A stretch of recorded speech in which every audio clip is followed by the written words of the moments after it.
Scotland is overwhelmingly a secular country. More people than ever before are shunning religion and faith. Despite being a minority, Catholicism in Scotland has always had a large presence. When the exposure of the church's abuse scandal hit the country, it seemed likely that many people would fall away, no longer wanting any part of it. I wondered what made the Catholics of today stay, and if the effects of their church's dark secrets have persuaded them into joining the secular minority. I spoke to priests, religious educators, charity workers and young members of the church to ask their take on the future of Catholicism. The whole abuse situation in the Catholic Church is something that the Catholic Church has to be deeply ashamed of and embarrassed by. And why would that not impact negatively? If you knew a community in which people were being abused, of course it would impact. The Church herself has also made some pretty horrendous mistakes, or members of the Church I should say, have made some pretty horrendous mistakes. To be more strength, I think, coming from the Catholic Church at this time, because I think things like this are ignored, like completely ignored, because it's like, we will not talk about this, and I think it is ignored. So I think even addressing that and even coming out and talking about it openly and even just saying or whatever, like, that's not what it's about, and trying to show people that that's a minority, that doesn't define the Catholic Church. Scrutiny is a good thing, and transparency is a good thing. The church needs that. And for far too long, the church was closed-minded and kept everything indoors and weren't open and weren't transparent, and that's what led to a lot of the problems within the church. And even though there are very good people in the Catholic Church, unfortunately, good news never makes news, and that very often it is the bad news. And I don't think it's exaggerated, because we now have people, Catholics, very high up in the Catholic Church and in the institution, who are being sent to jail.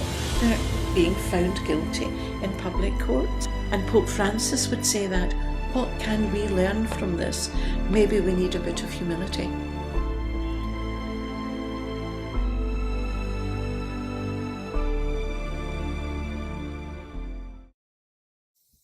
The media and the church have been at odds ever since the exposure of the church's hidden allegations. With the constant coverage, is the media right in their attack, or are regular religious people feeling unfairly targeted?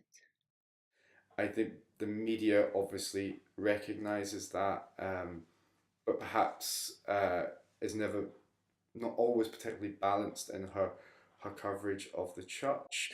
I think also a large part of that is that she doesn't quite understand the church as well. Often the church is sort of portrayed as being an ideological institution that has ideologies that it is going to change to sort of fit with the modern consensus, whereas the church is not primarily a political institution. So I think there is misunderstandings too. Particularly here in Scotland, there is an inevitable media bias, but throughout the UK we cannot deny that the UK structurally is institutionally biased against the Catholic Church. That's not to say that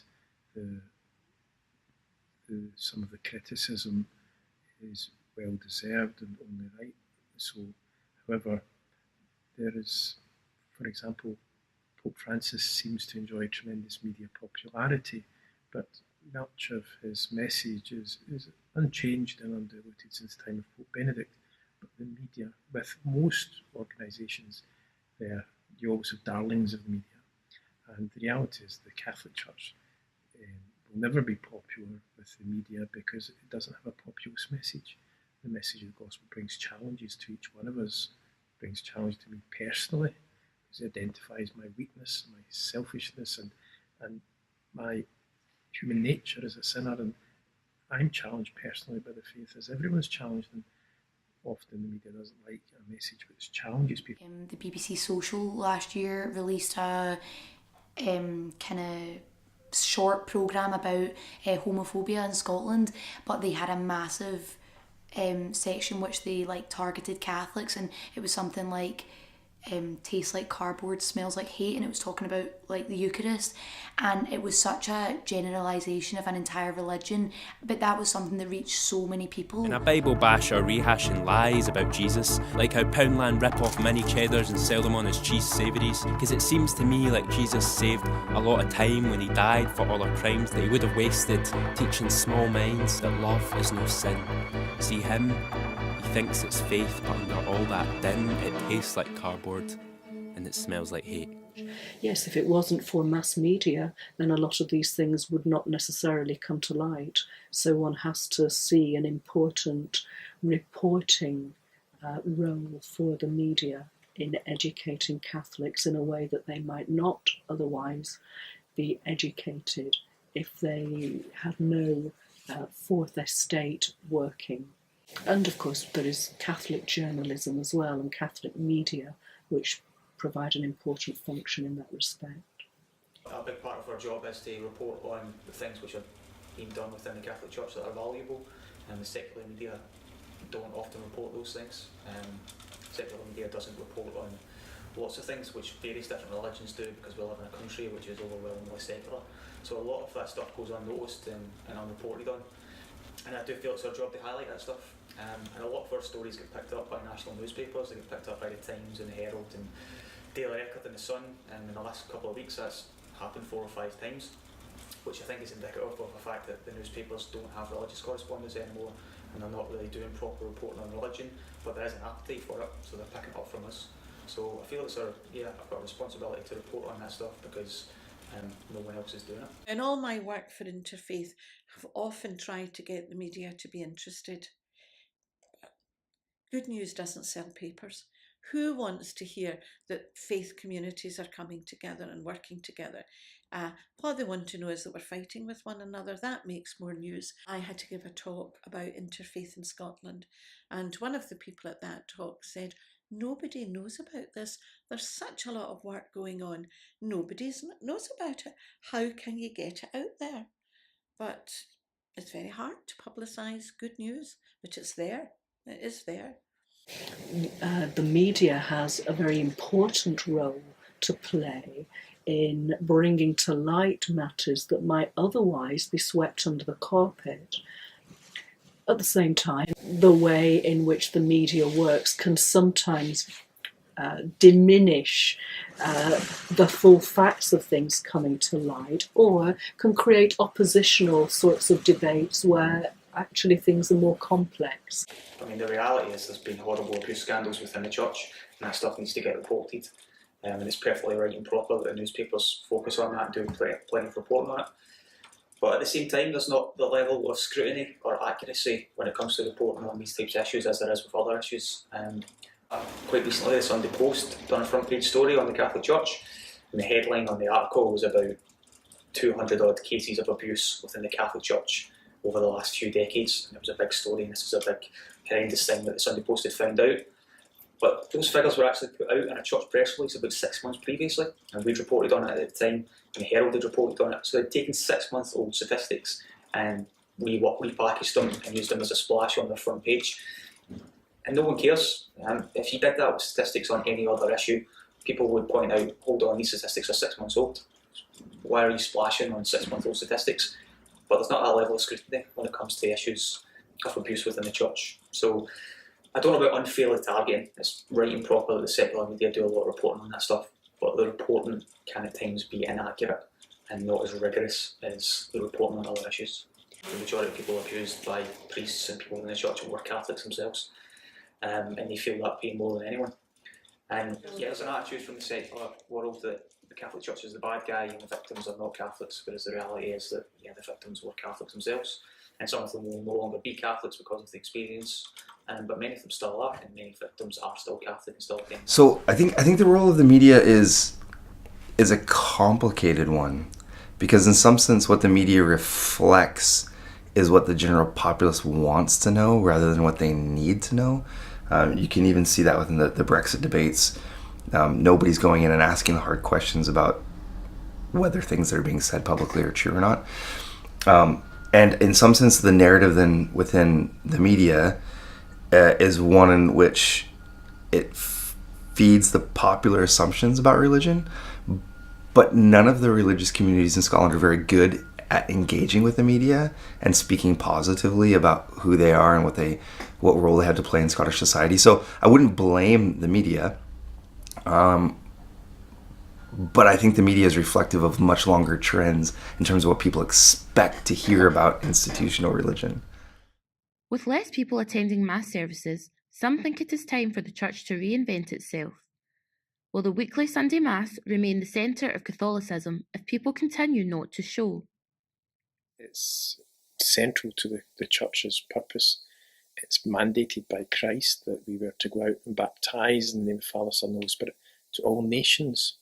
And the challenge to the Church is to rise up to the new evangelisation, is how the Pope Benedict, indeed continued by Pope Francis, is we need to engage in a new evangelisation where Europe, which once was the cradle of Christianity, is in that sense we need to reinvigorate, make the gospel relevant. That's not about changing the message of Christ, because the Church is only the custodian of Christ's teaching, but we actually need to make that message of gospel values more and more relevant. It's critical in a certain sense that so that's the sort of starting point of our faith, is to be present at Sunday Mass, because when we're present at we believe to be present at the sacrifice of Christ, and really that's the sort of that presence, being in that presence of the Eucharist is really the starting point of the Christian faith, or better put, maybe it's the apex. It's the thing to which everything leads, and it's also the thing from which everything flows out as well. So because of our understanding of grace, we understand that really the Sunday Mass is the source and summit of the Christian life. For all of the large organized Christian traditions, the number of attendees has decreased significantly. So their capacity to be involved communally has been reduced. And also the number of people working within the churches has decreased significantly. So I think probably the institutional churches need to think about how they prioritize their activity. But if it's not outward facing, then the trend of decline is probably unstoppable. Despite increased secularization, I think it's fundamentally important because it still provides a number of frameworks for the way that people understand their engagement with society. So whether that be through Catholic schools, whether that be through membership in a church, whether that be through the Church of Scotland's Crossreach, which is the second biggest provider of social services, it's still deeply embedded in the fabrics and structures of society. They started a while back streaming masses. They're kind of going with media, and I think that's going to have an impact obviously on mass attendance. But then is it a good thing? Like it's like obviously moving with the times, but then there's questions of like if there's a lack of attendance for mass because these young people have discovered the recorded mass was for like older people who couldn't make it because they were physically incapable of it. But like see if younger people discover this, it's like will they watch this as opposed to going to mass? Will it be positive? Like will the Catholic Church be willing to like move with the time and incorporate media massively? Like I don't know. It's time that you take out of your day to actually just be silent and to think, because particularly now, I mean, this morning I was on the subway, everyone's looking at their phones, everyone's got headphones on. You actually don't even take time now to like think about the world around you and to think about God. And so despite a lot of people identify culturally as Catholics, like I would urge them to actually participate in the sacraments, because it forces you to consider, your purpose in life. What am I good at? How can I help others? And that's really what I've found from going to adoration, going to daily mass. So I think it's really beneficial. Going on that sort of cultural Catholicism thing, there is a real, people will identify with it, whether it's from a football team or through the school they went to. But really participating in the sacraments, and we get grace from the sacraments, and it'd be hard to live my life, I think, without receiving that grace regularly. Well, I think what would be good is if there was a return to, within all of the religious traditions, the personal embodiment of the values and principles that religion espouses, which are deeply rooted in goodness, kindness, love for one's neighbor, and those elements of religion, I think, need to be fostered and facilitated. I think what most people's criticism of institutional religion would link into a sense that those kind of basic principles are not necessarily what they associate with the churches or with other religious communities, and that's probably where the disconnect is. I pray every day, like I do pray every night, but I'm not actively attending mass at the moment. I do go like a few times a year, but I don't go every week as I used to. But for me, it's just that it's important to keep that relationship between you and God, as opposed to being led by all the noise that's going on round about the Catholic Church. Catholicism as a entity is very old-fashioned in a way, and I think you need to move, there is moving with the times and that, but I think the mass and that it's remained the same, and honestly I think people just aren't captivated by it or don't have a connection with the mass because they think it's boring to take time out of their day. I do think that's the honest truth of it. People tell you otherwise, but I think people just can't be bothered going to mass. I think it's important that small pockets of communities are able to be properly catechised, properly understand the faith, and then people will start to see the benefits of that, especially in a time where, people, so many people are depressed and anxious, and a lot of people are looking around thinking, what's the point? Suicide's such a massive problem in our society, and I think people will have to actually turn and look for something to keep going and something to live for. I mean, I live for God, I live for my faith, and you can only hope that people will hopefully find a purpose in their life from looking towards the faith. I think religion has shaped people's cultural and community identities. It's shaped people's values, and sometimes it's been misinterpreted for other political or community identities, but it's still part of the fabric and the landscape. I think the church has not been the best at trying to convey its message, which is a church for the poor and of the poor, concerned about the needs of the poor. However, Scottish society has not come to terms with its relationship with Catholicism. Scottish Catholics make up 15% of the Scottish population, but are 55% the victims of all hate crime in Scotland, and that realistic debate is not happening. Whether it be, we can't divorce the institutional church from the people, because the Catholic Church, the institution, is the people, they're the building blocks. And in Scotland today, we have this minority are the most offended against in society, and the debate is not happening. Conveniently, the songs and terraces are used to portray these crimes as one side of a two-sided coin. Sectarianism on the terraces is only a vent for more deeply rooted hatred in our society that exists. And until that honest discussion takes place, then things are never going to be right in Scotland. Certain members of the Scottish Parliament have recently been calling out to the government to do more about the alleged rise of anti-Catholic and anti-Irish bigotry.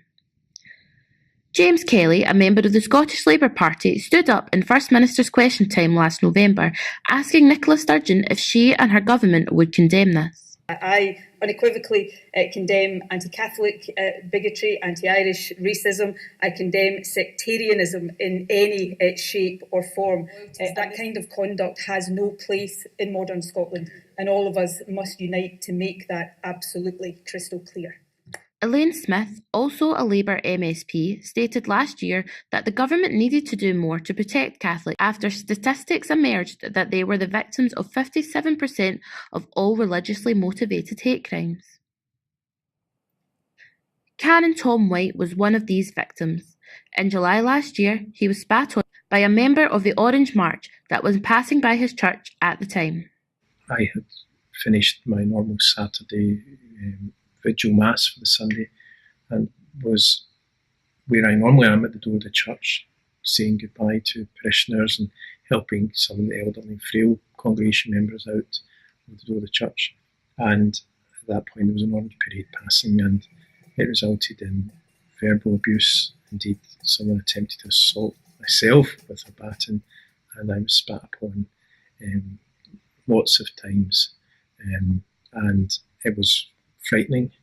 I think I was in autopilot mode, and you go into almost a mode of trying to usher your people and get them to safety. And only after the impact of seeing some of the most vulnerable parishioners fleeing down the street to being derided and called names, only begins to sink in. It's one person was convicted for spitting on me once, but that's not what happened. It's not a fair reflection of what happened, and I just hope there are others. I'm too busy in my day job to be in a crusade. There's too many vulnerable, poor, needy people that they're who I'm called to serve, and I don't have time for any great media campaign. But those who do make legislation for our city, those who do police our city, it's incumbent upon them to look at the reality. We can kid on and say to ourselves, Scotland is a broad, tolerant, progressive society, and we can't advance and broaden our horizons when we don't exercise the ghosts and skeletons of our past. And that is what finds itself in the immigrant community, primarily the Irish immigrant community, who have never been welcomed in Glasgow, never been welcomed in Scotland, and to many extent still aren't welcome. Yeah, we are perceived negatively. We can't deny that. I think there was a sort of tension between Catholics and Protestants. That's sort of less so now, and the opposition tends to come from secularism, and it's often a more subtle persecution and a more subtle negative reaction. The church here has always been a minority for a long time, since the Reformation, and I think we're kind of used to that, and I think in a certain sense that helps foster a certain Catholic identity among Catholics in Scotland that you don't always see elsewhere in Europe, where the traditional Catholic countries deny that. I think that the scandals of abuse have had a negative impact on the church, but we also can't be without hope. The church has always had scandal, the church has always had persecution. I think we have to be aware of how it's changed. I think also perhaps one of the sort of aspects of postmodernity is to be mistrustful of institutions in general. I think in general in society there is a sort of skepticism towards institutions. The church, being the oldest institution in the West, feels the brunt of that. It manifests itself in things like people would say that they are spiritual but not religious. That is a manifestation of a skepticism towards institution. And I think it's not balanced. I think the church still does a lot of good work, particularly a lot of good charitable work that doesn't really get recognised. But we're used to being in that state in one way or another. A large reason many Catholics remain devoting their time and faith is the charity work they have ran and funded.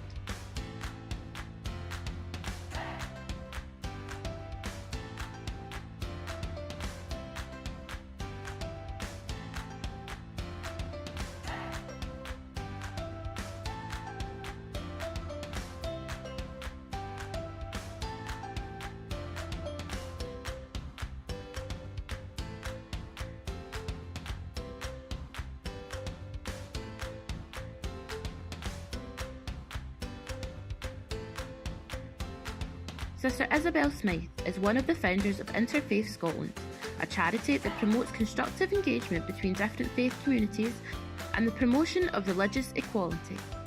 Interfaith really is a movement that brings together people of other faiths, all the major faiths in Glasgow and in Scotland. The whole idea is to educate people about the faiths of others, to help them meet people of other faiths, and then help them work together for the good of society. Very often in interfaith we see it as falling into two categories. The way we describe it very often is face-to-face, where you meet people, make friends with people, get to know them, get to know their faith, get to understand them face to face.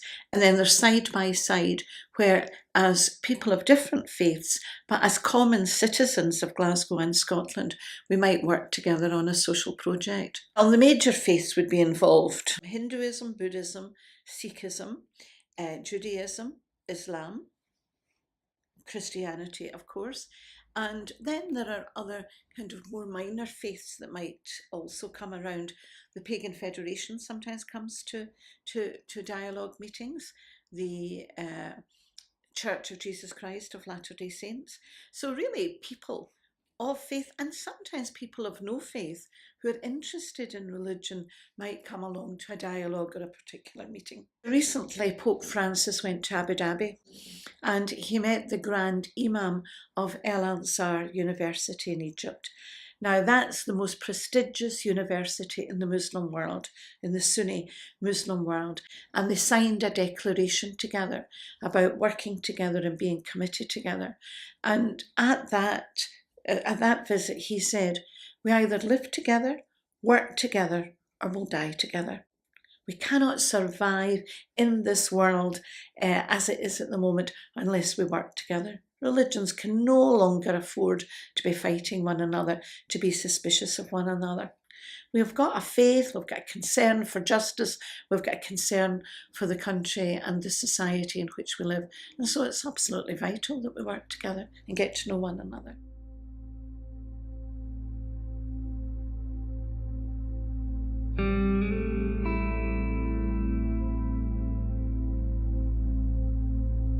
Whilst the Church is synonymous with its scandal of abuse against children and the vulnerable, it hasn't changed the fact there are still a lot of good people out there that simply have a faith. They have been forgotten about in the scandal, their works and beliefs challenged. The Church needs to do better, but its parishioners are. In an environment deep rooted in darkness, these people are bringing their light.